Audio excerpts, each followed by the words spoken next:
Hello everybody, welcome again to these video tutorials in rhythm. My name is Bundgård. I am an associate professor in oral training at the Royal Danish Academy of Music. This is my colleague Erik Højsgaard, professor in oral training at the Royal Danish Academy of Music and the author of this great book, Rhythm Advanced Studies, that we are working with.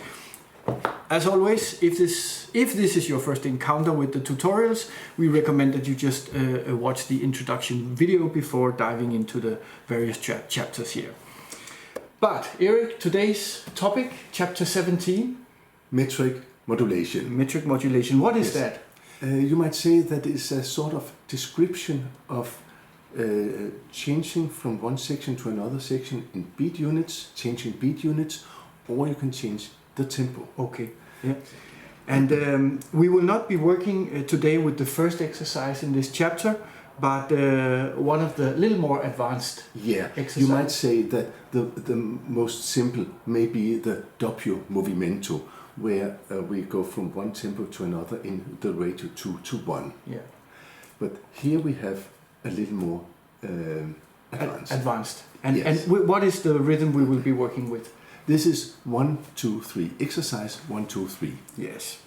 And here we have changes in beat unit. Yes. All the way through the exercise, we have to change the beat unit numerous times.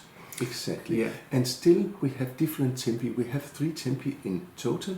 But you'll see when we change the tempo, it's in fact in the irregular time signatures. Yeah. Let's give it a try, Erik. Yeah. So you will conduct 2 bars ahead. 1, 2.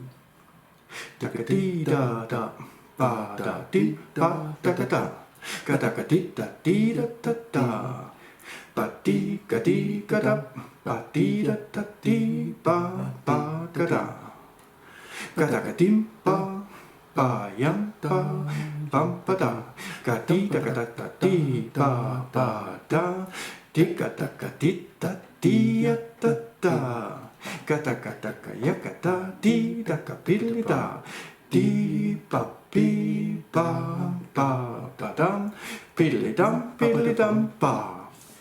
And Erik, in this exercise you are also asking the students to complete another task, is to work out the metronome markings in bar 9 and 23. Just explain us briefly for bar 9.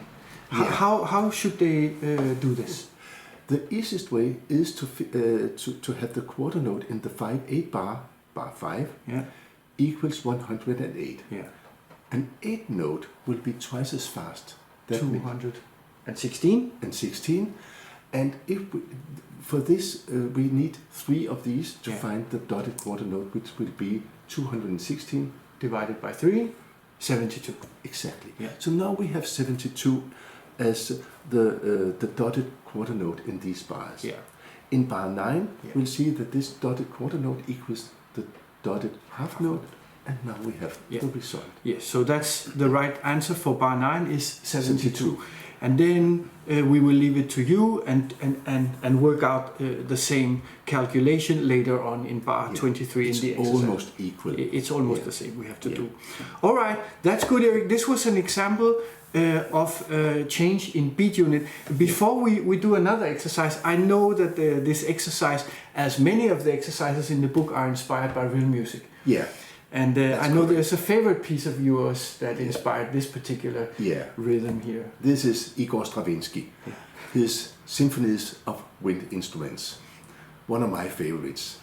And it's a favorite very much because you see on the front page here of the book, you will have an excerpt from this piece, which also have metric modulations. And this was clearly inspired by this. Also because Stravinsky uses 108, 72, exactly the same numbers as we have here. So once again, all these exercises, wonderful exercises in this book, are all of them some way inspired or directly related to real music literature examples, which makes it so much more motivating and relevant to work with it. So, Erik, one more exercise concerning metric modulation, where we don't change the beat unit, but where we actually change the tempo. Exactly. Which one have you chosen? This was the first chapter, and you know there are small chapters here, and now we'll go to the next chapter of metric modulation, chapter 41. Oh, the third, sorry. Yeah, the third chapter on metric modulation. Exercise 264. Yeah, that's right.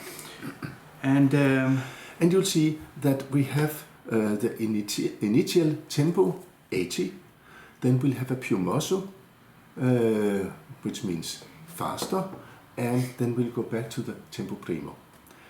And the ratio between these, you will see, we'll have the metronome marking 80 in the beginning, and the più mosso will be 120, the ratio 3:2.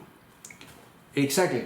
And what I have done now while you were talking here, I have found this exercise in your metronome app, and I think we'll just play that as we do this exercise. Let's do this. So this will give us a count-in of 2 bars, including the anacrusis. So here we go.